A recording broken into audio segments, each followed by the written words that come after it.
Hello guys, welcome to Qualkriti channel. My name is Akriti and welcome back again. In the last video we have learned about constants and variables, and in the present video we will going to learn about functions and also some introduction to the trigonometric ratios. So kindly subscribe to this channel Qualkriti ताकि आप maths और physics की basic detail सीख सकें और अपना knowledge increase कर सकें। फ़र्स्ट ऑफ़ ऑल हम एक रिकैप कर देंगे प्रीवियस वीडियो का, ताकि जो भी स्टूडेंट्स फर्स्ट वीडियो आज ही देख रहे हैं उनको भी थोड़ा सा आइडिया मिल जाए। अदरवाइज़ आप प्रीवियस वीडियो को भी चेकआउट कर सकते हो। लास्ट वीडियो में हमने दो क्वांटिटीज़ के बारे में पढ़ा था। First one was constant, other one was variables. Maths में आपको दो चीज़ें दिखेंगी, एक का नाम होता है कांस्टेंट, दूसरे का नाम होता है वेरिएबल्स। कांस्टेंट क्या होते हैं, आपको सिंपल सी बात याद रखनी है। कांस्टेंट का मीनिंग होता है कोई भी चीज़ जो बदले ना, जो फिक्स रहे हमेशा, ठीक है। टाइम के साथ भी जो कोई चीज़ ना चेंज हो तो उसे आप कांस्टेंट कहेंगे। तो मैथ्स में जितने आपको नंबर्स मिलते हैं, चाहे 8 हो गया, 10 हो गया, 13 हो गया, 1000 हो गया, एक्सेट्रा, इन सभी को आप क्या बोलोगे, कांस्टेंट। कोई भी नंबर क्या है, कांस्टेंट है। क्लियर।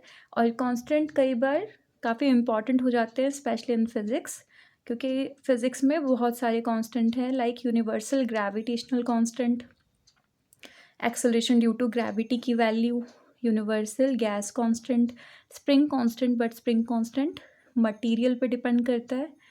तो डेप्थ ऑफ फिज़िक्स हम तभी सीखेंगे जब हमें मैथ्स का बेसिक आ जाएगा। तो कांस्टेंट क्या होती हैं, जो भी क्वांटिटीज़ टाइम के साथ चेंज ना हो, जिनकी वैल्यू फिक्स हो, उनको हम कांस्टेंट बोलेंगे। Then second thing was variables. Vary करना यानी कि चेंज हो जाना। तो कोई भी ऐसी चीज़ जिसकी वैल्यू टाइम के साथ चेंज हो जाती है, उन सबको हम क्या बोलेंगे, वेरिएबल्स बोलेंगे। एग्जाम्पल के लिए पहली चीज़ आप ये देख लीजिए, इनको रिप्रेजेंट कैसे करते हैं। वेरिएबल को हमेशा आप लेटर्स से रिप्रेजेंट करते हैं, जैसे ABXYZ, जो भी आपको लिखना है, MNOPQR, whatever you want to write, आप किसी भी वेरिएबल को उस लेटर से रिप्रेजेंट कर सकते हो। फिर वेरिएबल्स का मैं आपको एक रिलेशनशिप दिखाती हूँ, y is equal to f(x). I hope आपको एक बात याद होगी, मैथ्स में जब भी आपको इक्वल साइन कहीं पर दिखता है, दैट मीन्स वो एक इक्वेशन है। क्लियर। इस इक्वेशन की एक लेफ्ट हैंड साइड है और एक राइट हैंड साइड है। लेफ्ट हैंड साइड में आपको एक लेटर दिख रहा है, और मैंने अभी आपको बताया लेटर हमेशा क्या होगा, वेरिएबल। तो LHS में आपके पास एक वेरिएबल है जो कि y है, और RHS में आपके पास दो चीज़ें हैं, एक नंबर और उसको एक लेटर मल्टीप्लाई कर रहा है। क्लियर।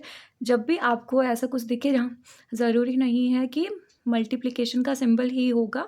अगर मैंने 4x लिखा है, उसका मतलब यही है कि 4 ने x को मल्टीप्लाई किया है। RHS में आपके पास 4 है और x है, तो 4 एक नंबर हो गया तो कांस्टेंट है, और दूसरी चीज़ है x, यानी कि ये वेरिएबल होगा, यानी कि इसकी वैल्यू चेंज हो सकती है। अगर आप फर्दर ध्यान से देखेंगे, यहाँ पर मैंने कुछ वैल्यूज़ चूज़ की हैं। x की वैल्यू जब मैं 0 लेती हूँ तो y की वैल्यू इस फॉर्मूले में पुट करने पर क्या आएगा, 4 इंटू 0 यानी कि 0। x की वैल्यू 1 पुट करोगे तो y क्या आ जाएगा, 4 इंटू 1 यानी कि 4। x की वैल्यू 2 पुट करोगे तो y क्या आ जाएगा, 4 इंटू 2 यानी कि 8। और x की वैल्यू अगर आप -1 पुट करोगे तो y की वैल्यू क्या आ जाएगी, 4 इंटू -1 यानी कि -4। क्लियर। तो ये सारे एग्जाम्पल्स देने का उद्देश्य क्या था, ये बताना कि x की वैल्यू यहाँ पर आप कुछ भी चूज़ कर सकते हो, तो आप इंडिपेंडेंटली चूज़ कर सकते हो, इसलिए x को आप क्या बोलोगे, इंडिपेंडेंट वेरिएबल। बट y की वैल्यू खुद से आप चूज़ नहीं कर सकते। y की वैल्यू आपको तभी मिलती है जब x की कोई वैल्यू आप फॉर्मूले में पुट करते हो। सो y एक तरह से x पर डिपेंड कर रहा है, इसलिए y को हम क्या बोलेंगे, डिपेंडेंट वेरिएबल। क्लियर। तो आज का टॉपिक क्या है, फंक्शंस, और उसके लिए एक कांस्टेंट और वेरिएबल का कॉन्सेप्ट आपको क्लियर होना चाहिए, और आई होप आपको क्लियर भी हो गया होगा। वेरिएबल जो चेंज हो जाए, जिसकी वैल्यू चेंज हो जाए, कांस्टेंट जिसकी वैल्यू फिक्स रहे। फंक्शंस देखिए, फंक्शन क्या होता है, इस इक्वेशन को ध्यान से देखिए, y is equal to 4x। इस इक्वेशन में आपको दिख रहे होंगे दो वेरिएबल्स, y भी और x भी। 4 क्या है, एक कांस्टेंट है। अगेन सेम एग्जांपल कि अगर मैं x की डिफरेंट वैल्यूज़ को चूज़ करूं, एक्स की डिफरेंट वैल्यूज़ को चूज़ करूँ तो वाई का मुझे कुछ ना कुछ आंसर मिलेगा। इसलिए अगर मैं इसको एक फंक्शन के रूप में लिखना चाहती हूँ तो इसी इक्वेशन 1 को हम ऐसे भी लिख सकते हैं, y is equal to f of x. Function होता क्या है मैथमेटिक्स में? फंक्शन हमें रिलेशनशिप बताता है दो वेरिएबल्स के बीच का, कि दो वेरिएबल एक दूसरे पर कैसे डिपेंड करते हैं। क्लियर? तो आप क्या करोगे, जैसे y is equal to 4x है, RHS में आपको दिख रहा है कि सिर्फ x के चेंज हो जाने से y की वैल्यू चेंज होगी। तो सिंबल जब आप लिखोगे तो ये जो स्मॉल f है ये फंक्शन का सिंबल है, और ब्रैकेट में आप वही वेरिएबल लिखोगे जिस पे अदर वेरिएबल डिपेंड करता है, यानी कि इंडिपेंडेंट वेरिएबल को आप ब्रैकेट के अंदर लिखोगे। इस इक्वेशन में y सिर्फ x पर डिपेंड करता है, तो मैंने क्या लिख लिया, y is equal to x, f of x. Read कैसे करते हैं इसे, y is equal to f of x, और y क्या है, f का एक, x का एक फंक्शन है। क्लियर? पर ज़रूरी नहीं है कि यहाँ पर हमेशा सिर्फ x ही आएगा। कई बार आपको ऐसी इक्वेशंस भी मिल जाती हैं जिसमें एक से ज़्यादा वेरिएबल्स होते हैं। एग्जाम्पल के लिए मैंने एक इक्वेशन नंबर 2 लिखा है, y is equal to 4xz plus 3। इस इक्वेशन में RHS में आपके पास 2 टर्म्स है, टर्म 1 एंड टर्म 2। ठीक है, फर्स्ट टर्म में 3 चीज़ें, एक नंबर जो कि कांस्टेंट हो गया और 2 वेरिएबल्स एक्स और जेड। सेकंड टर्म में सिर्फ आपके पास एक नंबर है, यानी कि ये कांस्टेंट है, और साथ में कुछ भी लेटर नहीं है, मतलब कोई वेरिएबल इस टर्म में नहीं है। पर इस फॉर्मूले में अगर आप ध्यान से देखोगे तो अगर आपको y की कोई वैल्यू चाहिए तो आपको x भी चूज़ करना पड़ेगा, y भी चूज़ करना पड़ेगा, तब जाके आपको y की कोई वैल्यू मिलेगी। आपको x चूज़ करना पड़ेगा और z चूज़ करना पड़ेगा। एग्जाम्पल के लिए अगर मैं x को 0 मान लेती हूँ, z की वैल्यू भी 0 ले लेती हूँ, इस फॉर्मूले में पुट करती हूँ, तो y की वैल्यू क्या आएगी, 4 into zero plus 3, 4 into zero plus 3, तो क्या आ जाएगा 3। यानी कि जब आपने x और z की कोई वैल्यू ली फिर जाके आपको y की एक वैल्यू मिली। अगेन अगर आप x को 1 ले लेते हो, z को 1 ले लेते हो, तो y क्या आ जाएगा, 4 इंटू वन प्लस 3, यानी कि 7। क्लियर? तो क्योंकि यहाँ पर y दो वेरिएबल्स पे डिपेंड कर रहा है, किस पर, x और z पर, इसलिए इस केस में जो आप फंक्शन की फॉर्म में इसको लिखोगे, आप लिखोगे y is equal to f of x comma Z.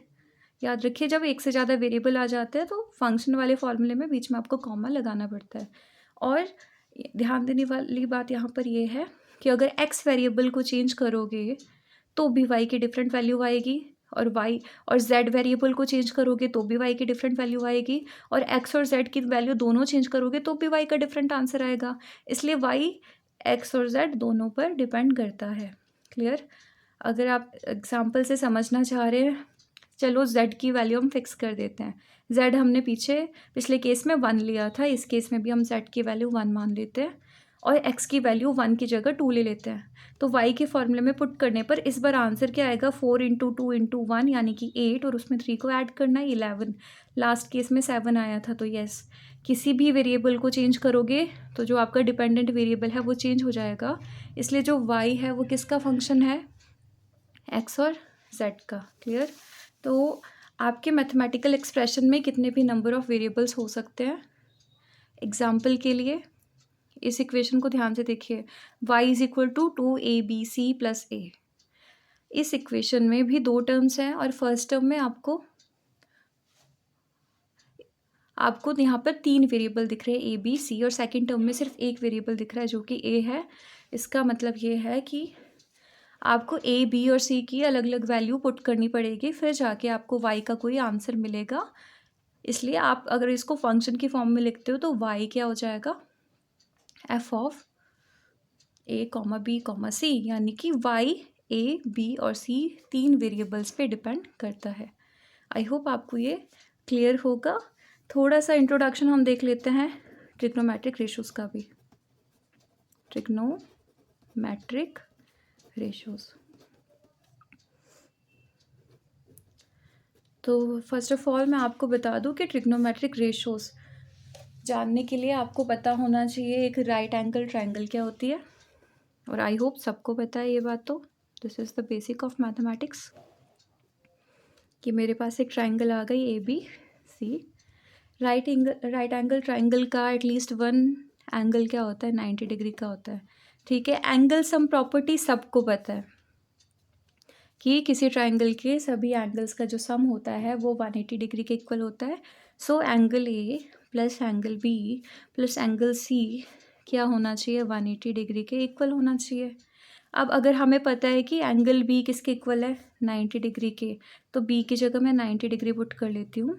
Angle A plus 90 degree plus angle C क्या हो जाएगा, 180 डिग्री, और angle A plus angle C क्या हो जाएगा, 180 डिग्री माइनस 90 डिग्री, जो कि अगेन 90 डिग्री आता है। तो यहाँ से हमें एक बात पता चलती है कि राइट एंगल ट्राइंगल में जो अदर टू एंगल्स होते हैं, मान लो इसका नाम अल्फ़ा है और इसका नाम बीटा है, तो इनका सम हमेशा 90 डिग्री से कम आएगा, यानी कि इनकी वैल्यू हमेशा 90 डिग्री से कम ही आएगी। क्लियर। दूसरा, आप जानते हैं कि एक राइट एंगल ट्राइंगल में स्ट्रेट लाइन मुझसे ड्रॉ नहीं हुई, एक राइट एंगल ट्राइंगल में 3 साइड्स होती है। जो लॉन्गेस्ट साइड होती है उसको आप हाइपोटेनियस बोलते हो। क्लियर। और 2 साइड अदर रिमेनिंग साइड होती है, one is base and other one is perpendicular. तो कौन सी साइड को बेस लेना है और कौन सी साइड को परपेंडिकुलर चूज़ करना है, ये हम नेक्स्ट वीडियो में सीख जाएंगे। So thank you guys for watching this video, and in the future videos we will learn about some of the trigonometric ratios, trigonometric quantities, then we will learn about derivatives, little bit of integration, little bit of quadratic equation, and also about binomial theorem. इतना basics सीखने के बाद हमें इतना maths तो आता है कि हम फिज़िक्स की डिटेल्स सीख सकें। तो नेक्स्ट 4 to 5 वीडियोस में हम नेसेसरी मैथमेटिक्स कंप्लीट कर लेंगे और फाइनली फिज़िक्स को स्टार्ट करेंगे। अगर आपको कोई भी यहाँ पर डाउट होता है तो आप कमेंट सेक्शन में अपना क्वेश्चन पूछ सकते हैं। Thank you for watching. Kindly like, share and subscribe.